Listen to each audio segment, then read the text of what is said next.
People from across the Atlantic Ocean, from east to west on a navigational compass, somehow reached land and started a civilization on the grounds in which we still stand today.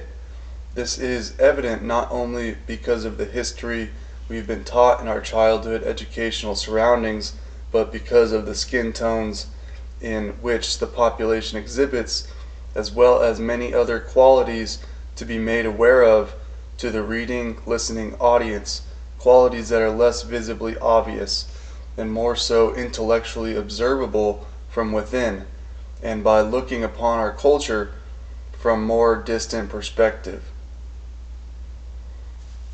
Somehow people from England and Europe made it safely across the ocean. It is unlikely that the English and Europeans traveled up and around, now in the information age with the capability of looking at an accurate worldview map along the Arctic ice caps and glaciers. This is unlikely because there would be no way to survive the cold elements for a long period of time, especially without the ability to store plentiful amounts of food and water. And the English and Europeans did not come from south of the equator due to the language spoken and illogical settling areas. The people that began with the arrival, with the survival, with the plan for the future of the American country were from a distant eastern point, from the perspective of the Western world, of what is commonly known as the other side of the Atlantic Ocean. The first new residents of this newly found land began to exist in the east coast areas of the country, from what started as a shipment of humans via boat, a way in which some type of discovered waterway route allowed for a safe journey through the ocean waters. A new civilization was able to begin at the final destination of the previously named distant land. For these humans, a new type of life circumstance had arrived into view, and for these particular citizens, a new type of existence was in immediate focus. Starting from what these humans had arrived with, which may or may not be a mystery regarding all that this includes, these humans were now entering a blank canvas on open lands in which they were forced, through the natural laws of the surrounding earth environment, to produce some type of survival strategy in order to continue onward in the coexisting between both humans and natures. Humans and natures that may possibly be somehow connected in rhythm and in spirit. Beginning from back then, the immediate moments of reaching land, citizens then attempting to survive in recently introduced, then in a completely new land, continuing as evidence of an existing population of current citizens being here now in this present moment in time. Those new citizens having stood up to the constant responsibilities of daily necessity and unimaginable challenges for survival, providing the needs of life to the entire community of citizens. In these initial efforts of tilling the open land, did it become possible for making what is now commonly thought of as a sustainable, stable, thriving society. Starting from a blank space of land, there must have been some type of common understanding for how to survive from the existing space, natural resources, and the knowledge and items in what was brought along from the previous land that they had once called their homeland. The weather conditions, the skin protection of clothing, the assumed lack of abundant nutritional and hydrational options, and the fear that these humans must have experienced during each nighttime while attempting to get sleep. Fear of many possible dangers was most likely evident in the new land, especially during nighttime. Managing to start a new community, a new society, not yet a primary concern, all the probable, unforeseeable obstacles, all of the natural and social concerns that could potentially cause disruption, so many unknown instances and variables of what happens, a new land was just discovered. It's a wonder to envision back and now be able to see all of what this land has become and what this society is able to experience now. The founding citizen efforts paving the path to all that is now built and what we can see today. The groups who came to be known as the groups to establish a previously unestablished new land built the boat to get to the distant land. A boat was needed to get here. It would seem to be generous to give credit to the unknown in names, groups of people, although it's not clear if credit is a subject of importance. Is credit even necessary to clarify?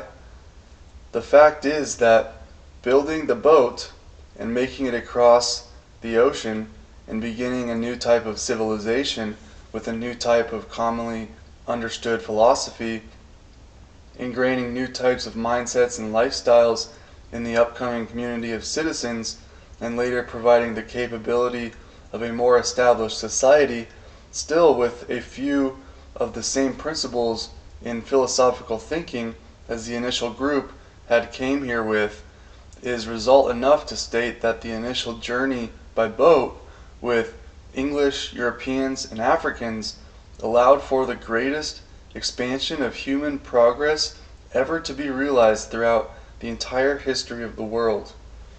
A world at the time not yet scientifically proven to be a resource-abundant Earth planet within a large infinite universe of other planets and universes. The amount of credit, the description of the magnitude that has grown from the courageous acts of these initial waterway travelers and on land living from strictly natural resource surviving citizens will always be understated in words alone.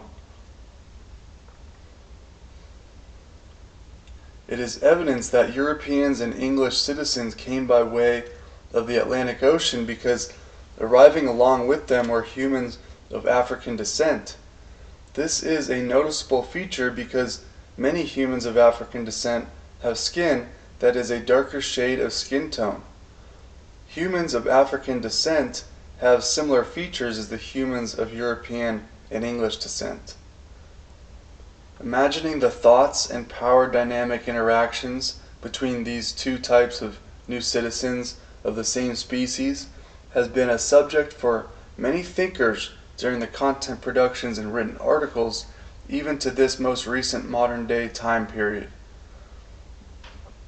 The interactions of the new citizens have been speculated about by many current time period humans as if how interactions occurred then can still be understood as relevant to how interactions occur now. The humans of African descent most likely didn't arrive here on their own engineered boat. The English and European types of people most likely built the boat, not saying that African types of people were not able to build a boat, but providing credit to the group that innovated the boat and planned for this journey. It has been known that the humans of English and European descent lived separately after settling in the new land, away from the humans of African descent, although still on the same plots of land. The immense pressure involved in producing the daily necessities for all the citizens to continue to survive may have created hostility between the loved ones on the boat and the ones on the boat that were there for helping the loved ones survive the conditions once arrived on land. It is mentioned in history that hostility between the different races now inhabiting the land together began even before arriving in the new land, in which memory and psychology could have caused issues in interactions that translated from the previous lands to the new land. The Africans may or may not have been with their loved ones on the boat. The Africans may or may not have been there willingly. So, separate living areas while sharing the same land area only made sense due to the continued safety of the initial groups of citizens. The intensity and pressure to survive, especially in the early stages of raw land production, could have possibly created hostile emotions. Therefore, the English and Europeans may not have felt safe at night time while trying to sleep if the Africans were not secured behind separate doors. Although mysteries could have happened and harm could have been done, and the African was blamed when really it was the European who became hostile, in danger, and possibly violent. The details of all the diverse circumstances during this unique time period and the circumstances of this unique type of journey, what actually and what actually did not truthfully occur, is mostly entirely unknown. And the factual evidence of what did occur in all the separate instances will not be able to become made aware as factual or known to be completely true ever. The understanding and maturity of a society, just as in an individual human's thinking processes, can be realized in the moving forward past what is left to be unknown and undiscoverable from the multitudes of past moment instances of previously lived human circumstances.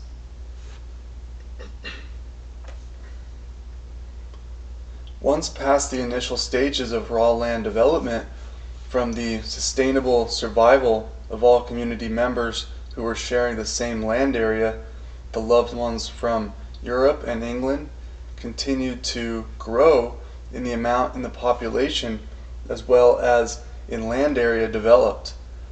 The ones who built the boat and arrived here via boat continued the habit of depending on the manual labor of the individual humans from Africa, as well as their own hands in the manual labor efforts.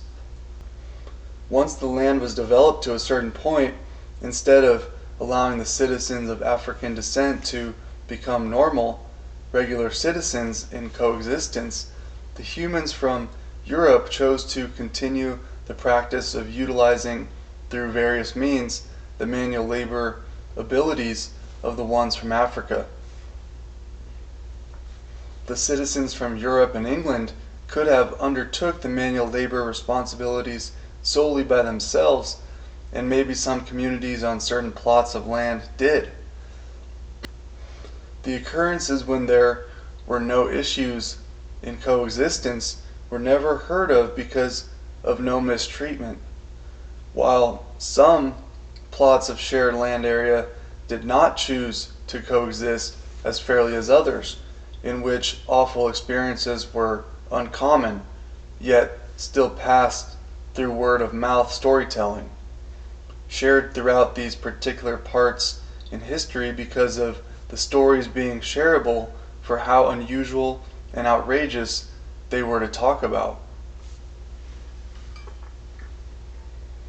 The humans from Africa were becoming more plentiful due to more arriving by boat and from reproductive behaviors. The humans from England and Europe were becoming more plentiful by practicing the exact same two methods. Complications and complexities in more situations may have occurred because there were now more land areas being developed and now a greater amount of citizens in each of these initial communities sharing the neighboring land areas, which, statistically speaking, most likely resulted in more variance of circumstances, behaviors, and actions due to the increasing population density on the more slowly developed inhabitable land areas.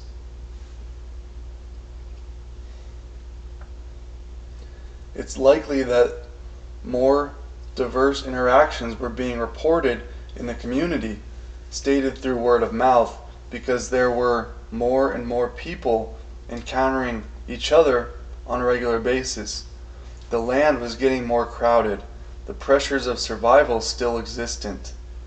Interactions within the same community and also between communities, pre-modern tribal behaviors were probable to be heard of or witnessed, and whose word of mouth storytelling to trust remains an unsolved conundrum.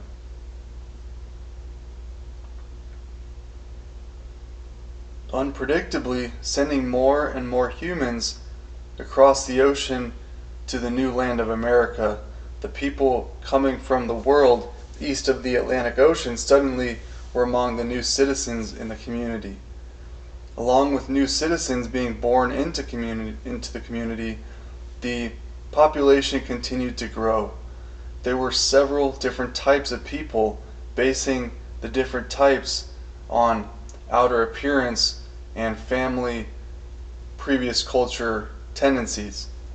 Intelligence, imagination, creativity, understanding, and other non-visible, non-obvious abilities were not as easily able to be appreciated during this historical time period, since manual labor, in order to survive, was such an urgent matter that assumed top priority over any other human capability. It would seem that the citizens in the communities would spend time separately away from the other citizens, usually staying close to the family household. It would seem that adults would control where their children and young adults would be able to go. Some fathers seemed to manage the manual labor responsibilities of their son. The son seemed to not have the ability to decide on any of the details of who, what, when, where, why, and how of the work tasks that were there to be completed by them. The son grew up knowing this type of lifestyle and would never know anything else in regards to other aspects to life on planet Earth. The son learned and practiced the manual labor processes for the family to survive, and usually did not acquire a greater knowledge because of the lower priority of mathematical, financial, economical, physical, and scientific, biological, natural, psychological intellect that the books in history lead our generation to believe. The majority of all community citizens had very low intellectual and philosophical understanding, not because they were incapable of learning, but more so because there were more urgent tasks to tend to. With so much to accomplish in order to survive independently from what the raw land provided, with very limited tools, human labor, and daylight. There was very limited capability for the young and elderly citizens to learn and implement what was then understood by so few humans. It was a situation where the intellectually able psychologists, philosophers, and authors of the books of knowledge and history, the citizens who were fortunate enough to be able to obtain the necessary time, energy, resources, and focus to learn and also teach what they had acquired over time, had then became so far ahead of the majority of citizens that most knowledge from previous generations of human progress was known only by these few individuals. The other citizens had very little use or reason to learn what was known by the most intellectually advanced citizens in that time period. Arriving from distant boats were all types of new citizens to the community.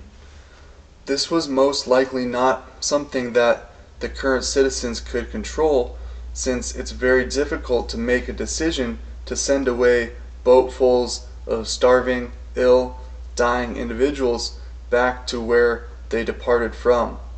The boatfuls would most likely die on the way back due to conditions of lack of food and water, lack of warmth and lack of dryness, lack of sleep, bodily deprivation of all kinds. So, when the boatfuls of citizens arrived at the port, the decision was most likely to allow them all to stay, even though it was not ideal for the existing communities to onboard these new citizens into their communities. Welcoming arms were not, at least initially, extended. This continuing of English boats and French boats was not something that now the communities of America could avoid. And the citizens being sent to America were most likely not the best types of citizens. They were probably the worst types of citizens, especially in the early stages of establishing the first agricultural communities.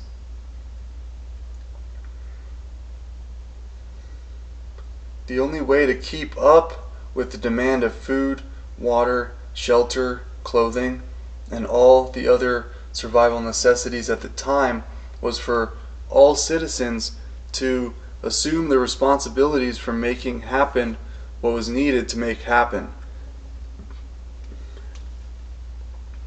And remember, there were different types of characters in appearance, personality, philosophy, life experience, who were now living in close enough living areas for misinterpretations and misunderstandings to arise.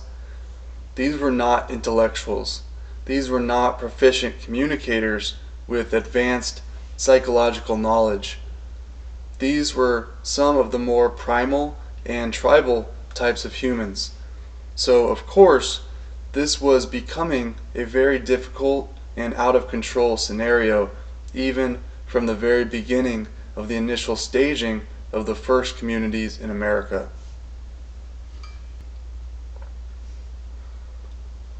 The citizens of African descent were not initially thought of as the actual citizens in the new land of America. They had not been the group of people to build the boats to get to America. They were not there arriving with family, loved ones. They probably couldn't even clearly say a word that made any sense in order to communicate with the citizens of English and French origins. The people of African descent were there to help the other types of citizens survive from raw land. They were there to complete manual labor on a daily basis for the community of citizens, as well as themselves, to survive. But at least in the initial stages of the first communities, they were not necessarily there to reproduce, unless they were provided the opportunity through male and female interactions by the individual and independent landowner operator. It was ultimately the decision of the landowner operator to bring together males and females of African descent onto their property and providing them a shared living space where there was a potential opportunity for people of African descent to reproduce. Initially, they were there mainly for the long-term settling of the citizens who had arrived with English and French families of loved ones, while the land owners operators would provide the opportunity for African descendants to reproduce on their property. The land owners operators most likely found it more difficult for their own loved ones and their own types of people to reproduce, since their reproduction efforts were not set up so kindly for the expenseless opportunity to procreate.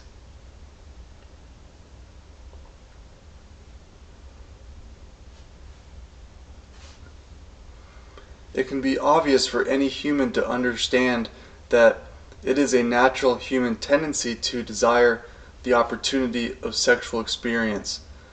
Actual reproduction from the sexual experience is a most definite possibility, since the process is nearly the same for each practice. Each individual citizen can then be most understood by comprehending this primitive desire. In the primal state of mind, the motives of behavior the effects of the interactions which all humans constantly encounter can assist the analytical mental scientist or sociologist to decipher the truthful circumstances in the reasoning for certain types of psychological decision are made in the peak moments of historical interactions for humans of previous generations. Response to causes and conditions can be understood by understanding the true motives of basic human necessities. It is clear that there were many different types of citizens coming from different parts of the world in the initial stages of constructing America in the earliest years of immigration to the new land. There were differences as obvious as skin tone, spoken language, cultural decoration, gender, clothing styles, age, and nutrition and hydration availability in the citizens' developmental stages of life.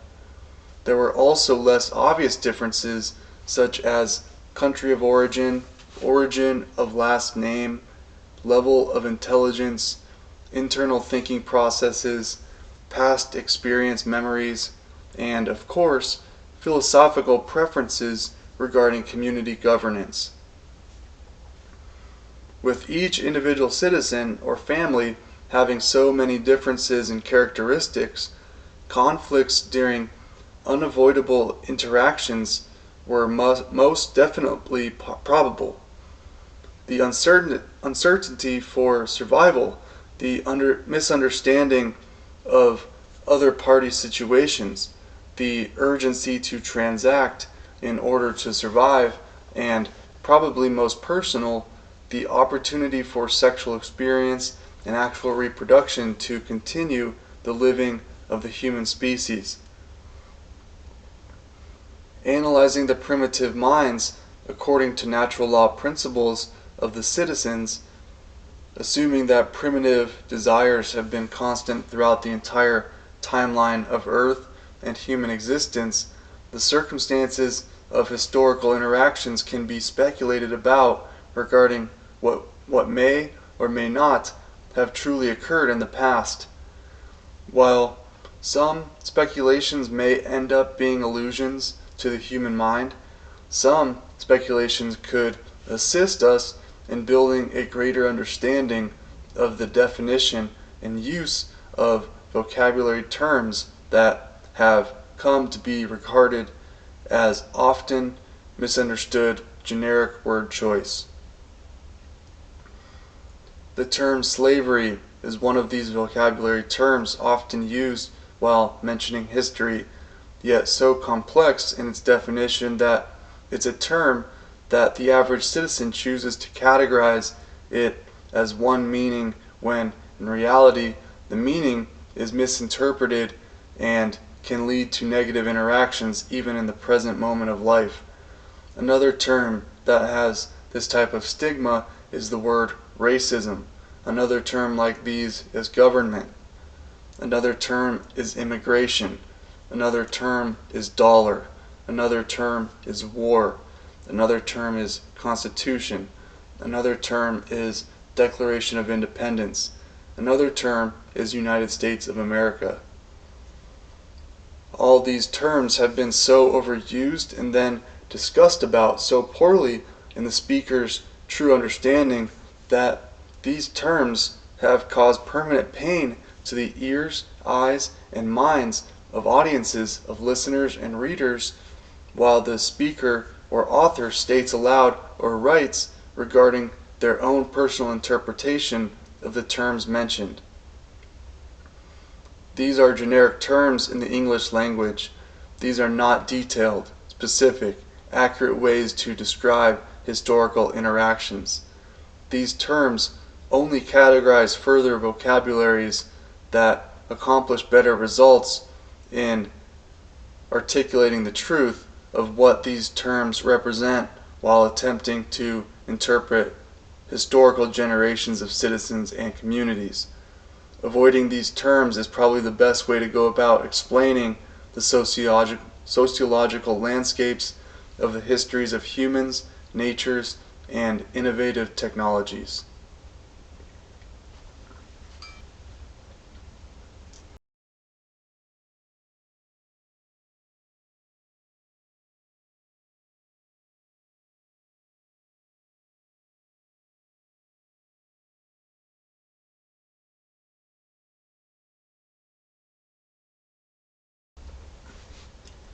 English and European and African males and females arrived to what we now call America.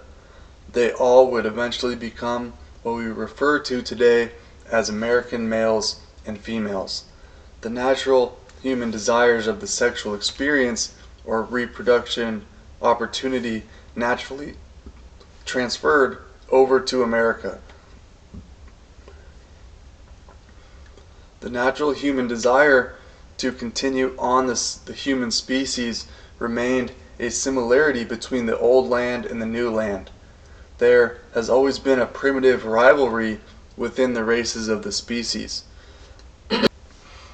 Males of every ethnicity tend to compete for the time, space, and love of the female. When a male senses a strong connection with a particular female prospect, a female that can or already is a mating partner, the male is aroused in both mind and body and spirit. If the male is still attempting for sexual experience or reproduction with a particular woman, which is usually instantaneous from the initial moment of feeling of nonverbal presence, he behaves in a way that shows his mind is clearly altered by the presence of a potential mating partner. If the male and female have true chemistry and have had the conditions provided to them for true connection to grow as mating partners, the male's mental attitude becomes less about striving for the potential opportunity, but more about keeping or continuing for more future upcoming opportunities with the same mating partner in which they experienced the not so common, even rare opportunity. Especially rare considering America has no previous roots to rely upon for creating the necessary conditions required for responsible reproduction of the human species. The male tends to want to protect his now personal connection so that other males within his same race or community do not establish themselves as a better option for the female. So the male with an existing connection behaves in a way to protect his established position. With this mindset of the male in mind, we can speculate how it would then make the male with an established connection feel in terms of primitive senses when unknown old world visitors enter and begin inhabiting the surrounding areas of the land in which the male currently conducts business and family life. The male may sense potential danger. The male may sense that his opportunities for future sexual and reproduction experience is unsecured. The male may feel like his space, his property, his belongings are potentially at risk of being intruded upon by these new citizens who he knows nothing about. There is no trust to begin with. As already mentioned, boatfuls of humans were entering the ports of the eastern coast of the new land, yet the communities haven't yet been able to handle the existing amount of citizens in the community. So the population was increasing at a faster rate than what could, at the time, be built. The infrastructure was not yet ready to assume the needs of the constantly growing population. This most likely caused a great deal of pressure, stress, anxiety, imbalance of the leader citizens attempting to manage the creating of a high quality way of life for their local community citizen friends, and of course loved ones. The male did what he thought would be best to protect his position of power in the family's property as well as in the interactions in the community. And since the new citizens arrived also without trust and understanding of what it was to be like in the newly found land, there were similar feelings in their own minds as well. Although some of the incoming males were probably in search of sexual and reproductive opportunity in this new land, since they did not already have an established connection coming with them from the old society they were previously a part of. The interactions within the same race, since connections tend to rely on a certain harmony of aligned chemistry between males and females, cause for same race rivalries to occur in the interactions to position themselves for the current and future survival of generational power of their offspring. So, what this means is that racism is not necessarily disliking opposing races, but more so competitive intensity within the same race.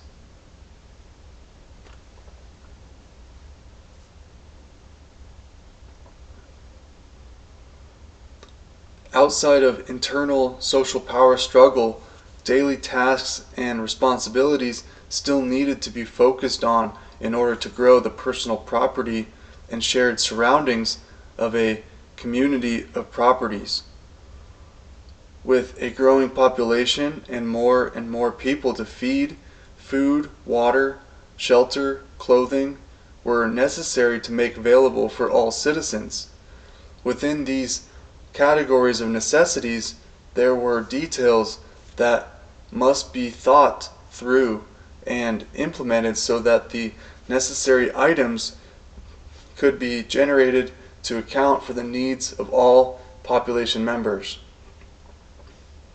Either the independent property owner would have to do all of this themselves for their own personal use, or the independent property owners would specialize in certain tasks, tools, materials, and natural resources and share with their surrounding community neighbors.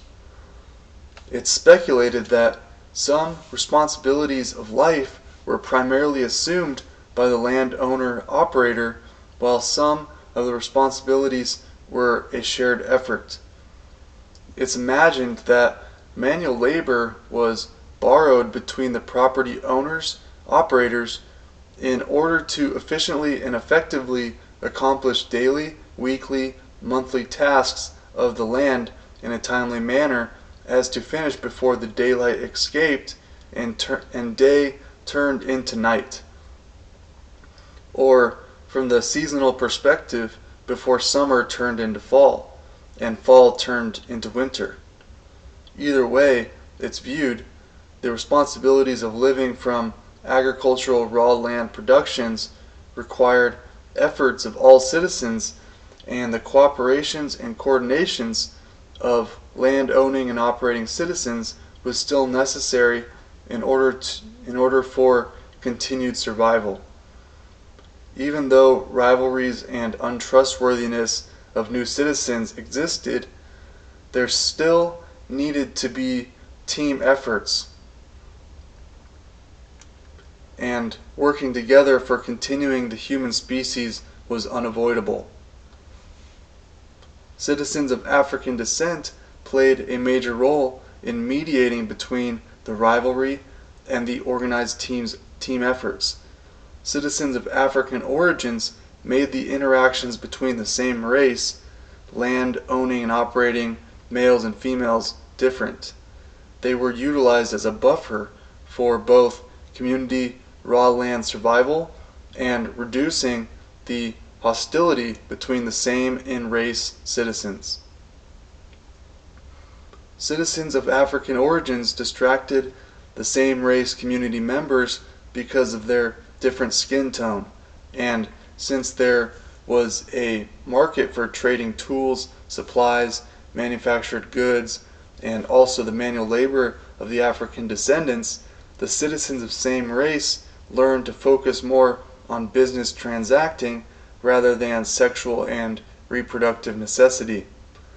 Manual labor and the productions of what came from manual labor made independent farming more possible with the assistance of citizens of African origins there. There, at least originally, for the sole purpose of producing from the raw land in order to help all the citizens, youthful, elderly, male, female, sick, strong, even their own race, to survive in the new land. Unfortunately, citizens of African origins were inherently inferior from the very beginning during the settling in America, not because their mental or physical characteristics were any less functioning, but because they were most likely not provided with enough nutrition and hydration for the required strength to break free from captivity. The citizens from African didn't have enough strength to cause any trouble if that was an option, since they were weak from not being well fed. There were most likely issues with physical pain caused from lack of exercise, and also limitations due to extreme heat or cold, as well as inability to practice proper hygiene. The citizens of African origins were made inferior by their inferior treatment, not to say that their mind, body, and spirit were any less than the other races at birth. It was man-made inferiority due to the conditions that were provided to them by the loved ones who made the boat and brought them along with in order to establish a new society in an unknown land. Many decades would pass until the society was deemed to be established enough and citizens of African descent became strong enough to be legally freed from the property owners, operators who cared for the land, family, and other community citizens. The communities eventually reached a tipping point where interactions between land owners, operators, manual labor citizens, male and female, internal race and external race power struggles created the opportunity for those in power positions to decide on how to solve the issues. The time in history when all citizens legally became citizens has been an often mentioned subject in the analyzing of history. There seems to be several reasons for this, even though, like all philosophical decisions in the governance of communities, the viewpoints of each citizen probably varied from both spectrums of the subject. One of the reasons for making citizens of all races legally freed to survive was that land owners and operators had run out of space for caring for the citizens of African origins.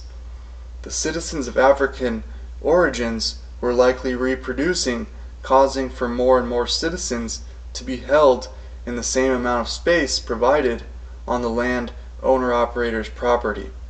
There just wasn't any more space, and not much the property owner could do to limit the ability of the citizens of African origins to discontinue their reproduction efforts. So by allowing the release of their manual labor assistants to freely travel away, the land owner-operator would lose out on manual labor but wouldn't have to care for the manual labor citizens any longer. Walking away probably caused a very difficult lifestyle change for the citizens of African descent, since they were now not being taken care of and forced through the laws of nature to survive on their own in essentially raw land areas that they would have to make productive use for themselves. They did have this expertise now. And they did have more people to help them since their young offspring were growing into helping hands. Allowing the legal citizenship of citizens of African descent probably caused for a difficult transition period for these people, a requirement of many years in order to make the transition into independence, into land owners operators for the survival of their own race, their own communities. The pressure and stress to survive in these difficult transition years may have generated enthusiasm at the start, but may have also generated resentful, negative, starving, and violent behavior from the citizens who are now officially legal citizens of the now established country.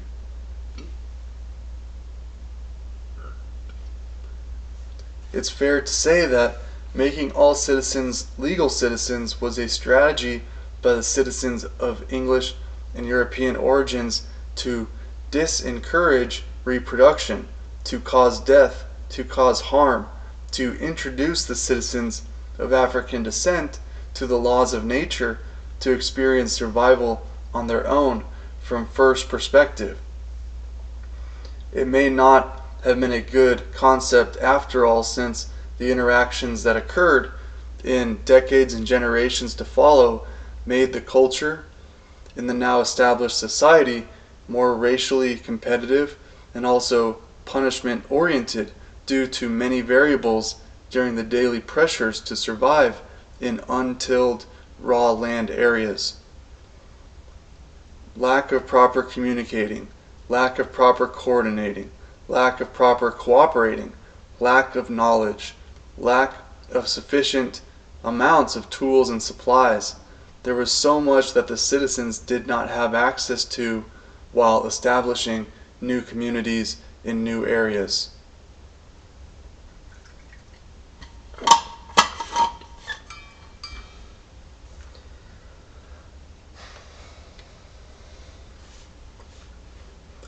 In the present moment time period, the circumstances are much different.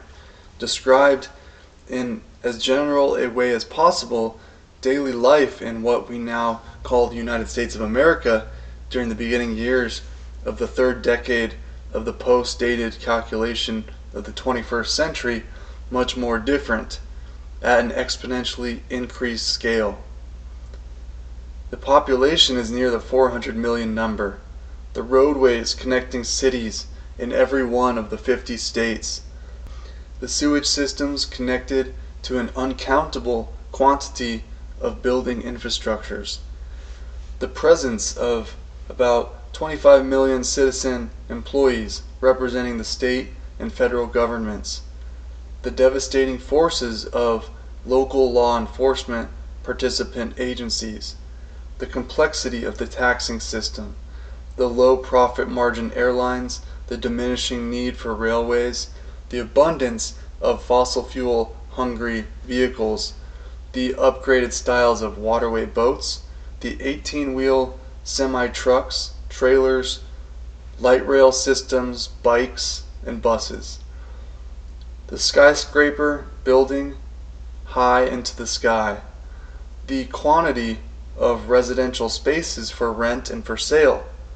The machinery necessary to build, maintain, and repair the advanced technological capabilities of the current society of the country. And of course, the distributed power of computer hardware in the form of desktop, laptop, mobile device, and other gadgets that connect to the non-visible world of the online internet. The internet being made possible with connectivity infrastructure such as cables, satellites, radios, and other microcontroller boards. The modern world has so much going on when it comes to improving the daily life experience of all the citizens in each and every community. Communities that differ in cultural characteristics as well as physical design arrangements. While not every community has the same capacity for the same amenities and personalities in demography, most all communities have the capability of accessing the online world universe. The advanced technological innovation has shined some light into the interactions that continue to occur. The abilities to now monitor the connections of device, IP address, and/or smart card, who buys from what specific storefronts, whether online or in the physical world, can shine insightful informational truths to who and when and where details of separate instances of real-time action. Computers doing the monitoring through predetermined algorithmic calculations of database inputs, they are able to send loads of informational data to humans best able to understand what the computer networks are signaling to them directly from the machine's engine to the human's own connected online machine interface. And, if deemed necessary, the human can make note or add another data entry to their own internal system, which adds even more data to the massive network of the computer and human, technology and nature, advanced world in which society is firmly based upon and relies upon for the most crucial functioning of urgent responsibilities. Data inputs into the cable plus database plus network plus machine plus interface system of coordinated components makes for managing and operating the rapid pace of concurrent interactions and transactions more possible than ever before in the history of the world. Citizen humans can offer and trade items and services with trusted currencies, representing a form of liquid value, allowing for limited resources to be most efficiently distributed and utilized by legally responsible stakeholders. Data can be interpreted by humans and then stored in a computer network. Data can also be interpreted by the programs that the computer is familiar with, which makes it so the human does not have to interpret the data themselves, making for a more objective, factual accumulation of data rather than subjective, bias, opinion data, and also making the life of human more pleasant and enjoyable. Data can be in the form of measurements such as in time, sizes, speeds, amounts, words and messaging, sounds, clicks, page visits, logins, physical features, tendencies, movements, distances, chosen options, associations, locations, item characteristics, channel addresses, search volumes, names, criminal history, passcodes, contents of files, and more possibilities. This data can then be entered into a database connecting the data to a specific individual, which then allows for the individual's data to be associated with other databases of known data informations about them. In this way, the concurrences of daily activities, habits, and behaviors of every citizen with a device or smart card is to be identified by the computer networks of both humans and machines, allowing for not only the explanation of each citizen individual, but also for other purposes, such as for possible punishment or the more practical side of data utilization, creating better solutions through better understanding of the behaviors of individual citizens in local nearby society. If the data accumulated can be used as scientific proof of the truth of what actually happens, stored and referred back to at a future time and date, thus improving the designs of cause and effect experiences in the daily interactions and daily transactions of life in modern society, leading to lives in modern society to become more open to possible innovating in the design of future outcomes, because truthful data is enough evidence for proving that all that is happening is truthfully happening, making for sufficient reason for making significant changes in design in reasonable amounts of time. Collected data gives an accurate quantitative and qualitative explanation, assisting in the crucial moments of decision-making processes for financial investments to be committed to. Data allows for making significant improvements in physical infrastructure, in non-visible design at the individual psychological levels, and eventually realized at the abstract sociological levels. Changes in design, ideally with the intentions and expectations of commonly held visions of what the most effective designs are predetermined to eventually produce. Who, what, when, where, why, and how in the power struggle for ethical access to these increasing amounts of data sets, measurements, remains a concern for many citizens in society. Citizens who make up the identities and who provide the data through their existence.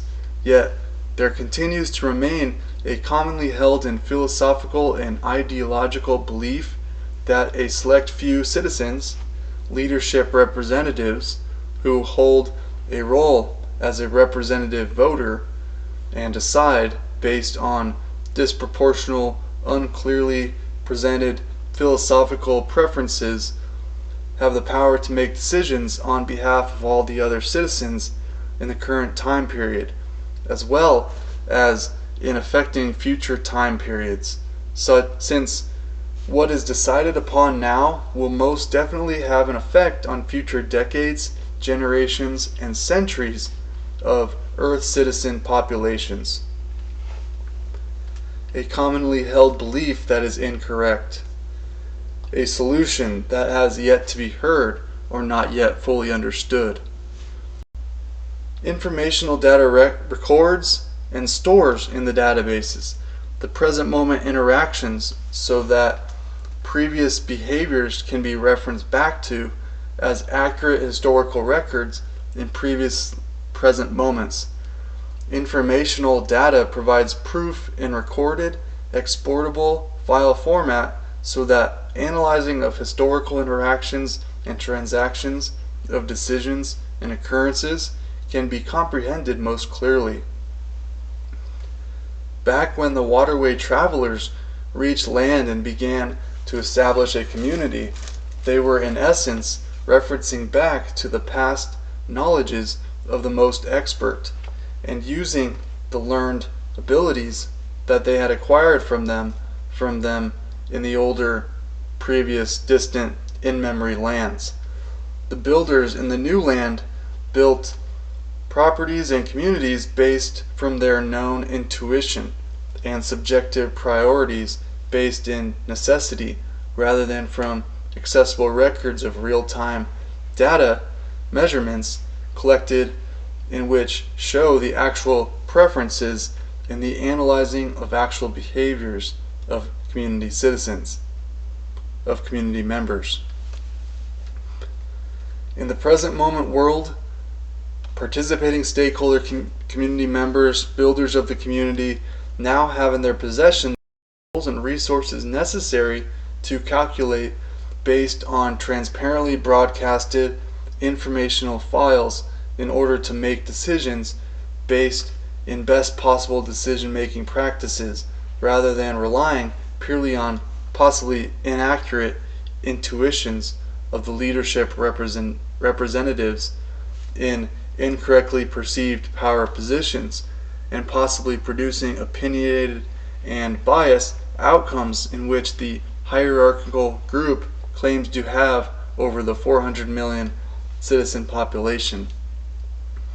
A weight that continues to be artificially held, a density that continues to be viewed as unimaginable, loyalty that continues to cling to fixed and outdated visions, most clearly reportable in the feelings and senses of rational thinking and rationally observing citizen stakeholders farthest away in distance from the accumulated crowding of non-creative, non-technical, non-scientific, non-mathematical, non-sensible, conforming group thinkers. In the initial stages of producing survival necessity at the beginnings of establishing the first agricultural communities, the citizens did not have data in order to efficiently and effectively coordinate, communicate, and cooperate. The citizens did what they could with limited assistance, far from having the advanced tools for manufacturing abundant supplies, and way far away from computer devices and the connectivity of computer networks.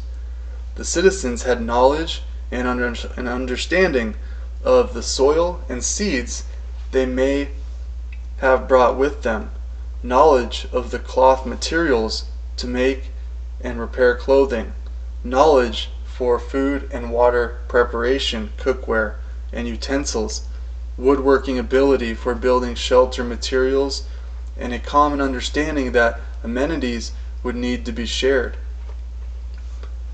When a landowner operator needed a helping hand in the garden or in the construction of another building, he would ask a neighbor or post a sign on a bulletin board, or go to the local community center to find someone who would be willing to help him in exchange for survival supplies or something else that represented value to the one trading his time and energy.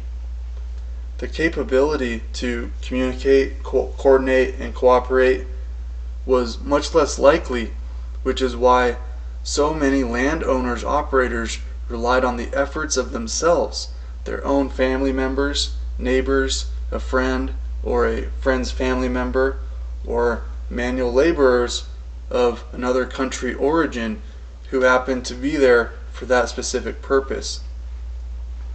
The innovations of advanced technologies, the coordinating, communicating, and cooperating in order to accomplish great tasks and projects in property and enterprise. Advanced technological innovations have improved lives for all citizens in the communities for better experiences in raw material gathering, manufacturing, packaging, assembling, distributing, transacting, and benefiting. With the ability to acquire and understand data, a similar outcome is possible to enhance the success rate of each individual in hobby and in business, so that communicating, cooperating, and coordinating participation in a very large-scale society can be possible, since large populations are more difficult to organize and account for everyone. This way, with data transparency and accessibility, citizens that need funds or desire to assist in the operating of the community can be reached and can be compensated when, before, in past decades, direct participation and compensation hasn't been such an easy goal to achieve.